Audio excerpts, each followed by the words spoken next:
Lili begitu menderita dalam pernikahannya. Keadaan ini begitu jauh berbeda jika dibandingkan dengan masa kecilnya. Kelahiran saya itu menurut papa saya, bahwa saya itu anak yang membawa keberuntungan. Kemanapun saya pergi, saya selalu diantar oleh kakak. Sekolah aja diantar naik sepeda. Padahal rumahnya nggak begitu jauh dengan sekolah. Bukan hanya itu, sebagai anak yang diistimewakan, ia tidak pernah diminta untuk bekerja seperti saudara-saudaranya. Karena saya hidupnya santai, nggak pernah disuruh. Dan kakak-kakak yang lain sibuk dengan cuci piring, bikin kue. Mereka kerja semua. Dengan keadaan seperti itu saya terikat gitu. Lalu nggak bebas. Di dalam rumah tuh nggak ada kebebasan sama sekali. Lili benar-benar ingin merasakan sebuah kebebasan. Hingga suatu hari, salah seorang kakaknya menawarkan sebuah cara untuk meraihnya. Li, saya punya masalah ya. Lili kalau ada masalah yuk sama saya ke sana nanya gitu.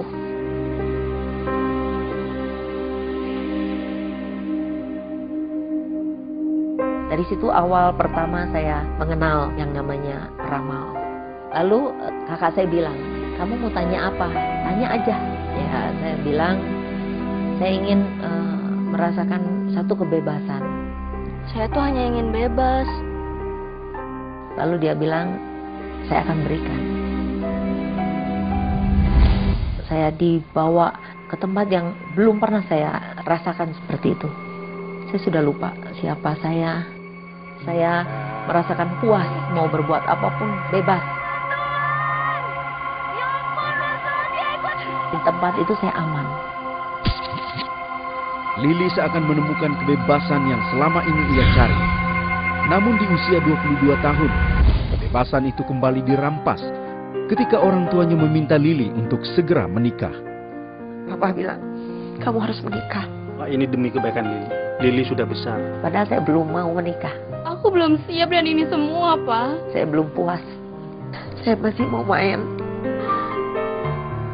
Jadi bukan berdasarkan cinta, tapi karena ayah saya khawatir. Tapi suami saya itu memang baik. Secara materi itu dipuaskan.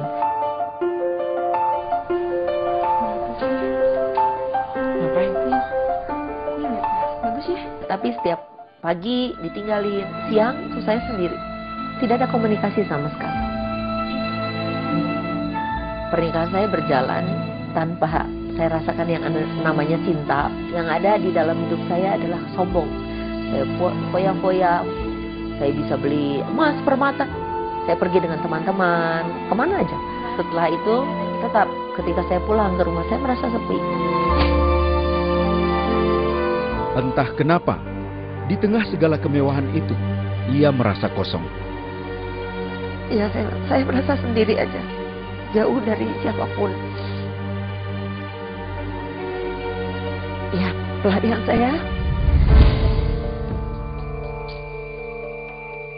Hati saya yang kosong itu membuat saya tertarik ke ilmu kebatinan yang dulu pernah saya lakukan. Sepertinya saya mendapatkan sesuatu dari dia. Dia mau mendengar, dia mau menjelaskan. Buat saya itu tempat curahan saya bicara. Saya merasa nyaman sekali dan rasanya nikmat sekali padahal di satu ruangan yang tertutup. Ilmu kebatinan kini seakan menjadi jawaban segala persoalan Lili. Namun menginjak 3 tahun usia pernikahan, ekonomi keluarga mereka jatuh hingga menyisakan hutang jutaan rupiah. Ekonomi saya yang tadinya maju pesat, makin hari makin merosot, sampai di titik bawah sekali. Kita sudah nggak punya apa-apa lagi. Kita bangkrut. Dan guru kebatinan ini berkata, kamu puasa. Kalau kamu mau menolong, kamu puasa. Akan kembali seperti semula. Oh gitu ya. Dan saat itu saya berpuasa 30 hari. Saya ingin ekonomi kita dipulihkan. Saya puasa 30 hari setelah buka puasa saat itu. Saya makan kol mentah. Membuat perut saya itu mengembung. Saya pingsan di situ. Li, kamu kenapa Li? Malah membawa nyawa saya hampir mati. Li. Berkat kesigapan suami membawa Lili ke dokter, Nyawanya tertolong. Namun akibat kejadian itu bukan membuat ekonomi semakin membaik, malah semakin buruk. Sehingga suaminya mencoba mencari jalan pintas. Saya dalam keadaan stres berat. Saya pergi ke perjudian, pengharapannya untuk dapat uang yang banyak gitu, mengembalikan hutang-hutangnya semua gitu, dapat membayar. Perbuatan suami yang dilakukan tanpa sepengetahuan Lili akhirnya mulai membuat Lili merasa curiga. Maka ia mencari tahu lewat guru kebatinan. Kamu mau tahu suamimu kemana? Mari saya tunjukkan. Ya, saya dibawa untuk melihat suami di mana.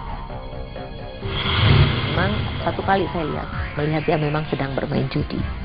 Dari saat itu bukan bertambah baik. Masalahnya tidak pernah selesai. Permasalahan makin dalam, hutang-hutang saya makin banyak. Ketika menghadapi seperti ini, hanya bisa ya menangis saja. Sudahlah, memang suamimu mau begitu. Saya hanya lari masuk ke kebatinan lagi. Lili yang selama ini merasa ilmu kebatinan adalah jawaban dari segala masalah. Kini ia mulai sadar, ilmunya tak mampu mengatasi segala masalahnya. Udahlah. Saya mulai jenuh. Ternyata saya mengikuti ilmu kebatinan ini, saya nggak dapat apa-apa. Malah semuanya jadi habis. Rumah tangga saya berantakan, saya habis semua dan hancur. Dan saya merasa, kok menikah seperti ini? Keluarga Lili kini hancur berantakan. Sepertinya tidak ada harapan bagi mereka. Namun seorang teman lama sang suami tiba-tiba datang menawarkan sebuah jalan keluar. Ada seorang teman saya dan di situ memberi petunjuk. Mari datang ke ibadah saya nih di rumah saya supaya ada jalan keluar bagi segala permasalahan hidup kamu, katanya begitu. Ada harapan jalan keluar. Jadi saya tidak tahu jalan keluar, saya percaya kepada dia karena dia teman baik saya tuh. Sehingga saya mau datang kepada dia. Ya, ikut aja. Sejak kejadian itu, kehidupan ekonomi mereka memang belum pulih. Namun sebuah perubahan besar terjadi pada Henry, sang suami.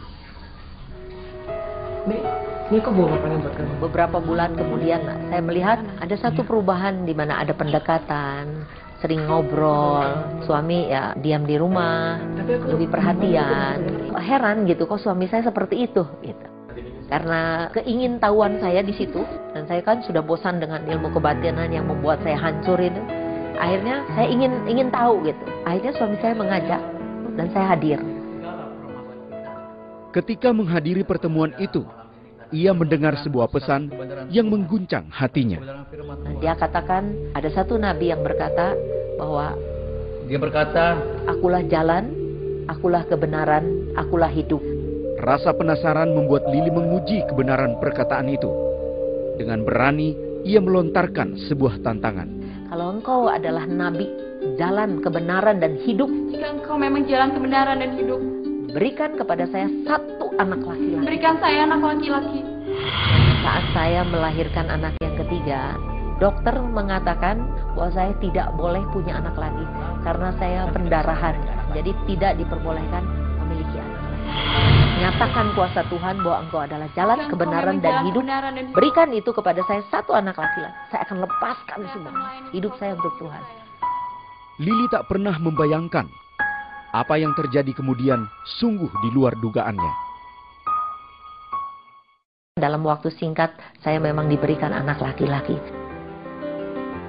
Ketika anak itu keluar, di sana saya merasakan tubuh yang saya punya di dunia ini digantikan dengan tubuh yang baru. Suami saya di depan lagi nunggu. anak dan istrinya dalam keadaan selamat. Dia loncat. Selamat. Haleluya. Haleluya. Di dalam hati saya, Tuhan tetap pelihara saya. Tuhan, Engkau baik. Kejadian itu telah menghapus seluruh keraguan Lili selama ini. Inilah yang selama ini ia cari dalam hidupnya. Tuhan itu memang satu-satunya jalan kebenaran dan hidup. Ilmu kebatinan itu hanya memuaskan sementara dengan menghabiskan banyak waktu juga. Tapi ketika saya memiliki Yesus secara pribadi, itu damai itu sudah memenuhi seluruh tubuh saya. Dan hanya satu-satunya jalan kebenaran itu hanya melalui Tuhan Yesus. Itu yang saya dapati.